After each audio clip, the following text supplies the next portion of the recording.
I used to look for one perfect strategy: stable income, big upside, low drawdown, and a high win rate. That sounded sensible. In reality, it was asking one tool to do 4 different jobs. The better question is not, what is the best strategy? The better question is, what problem is this strategy supposed to solve? Once you start there, portfolio construction changes. You stop comparing every idea only by annual return. You start asking whether it is meant to produce cash flow, capture rare trends, reduce stress, or build long-term asymmetry. That matters because strategies have trade-offs. If you want current income, you often give up some upside. If you want convexity, you usually accept a lower win rate and more frustration along the way.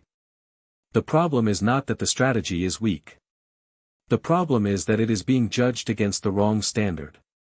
Take a hypothetical $100,000 portfolio and monthly living expenses of around $2,000. A pure trend-following strategy may have attractive long-term characteristics, but the cash flow is unpredictable. That is not a flaw. It is simply not built to pay monthly bills. So the practical answer is to separate the portfolio into 2 specialized engines. The first is an income engine. The second is a convexity engine. The income engine can be built with systematic short options. Its job is not to maximize return in every environment.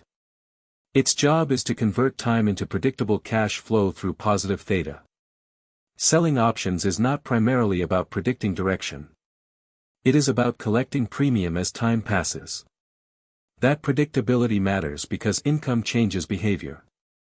When the portfolio helps fund today's bills, the investor is less likely to force trades, chase risk, or abandon the process after a bad month. It does not remove risk, but it can reduce the pressure that destroys decision quality. The convexity engine is different. Trend following accepts many small losses. That is part of the payment structure. Low win rate is expected. Most trades are not supposed to be exciting. They are supposed to keep you alive until a rare large trend appears. And those rare trends, not the routine trades, drive most of the long-term outcome. That is why patience becomes an asset. A trader who depends on convexity alone may feel pressure to overtrade or quit during quiet periods.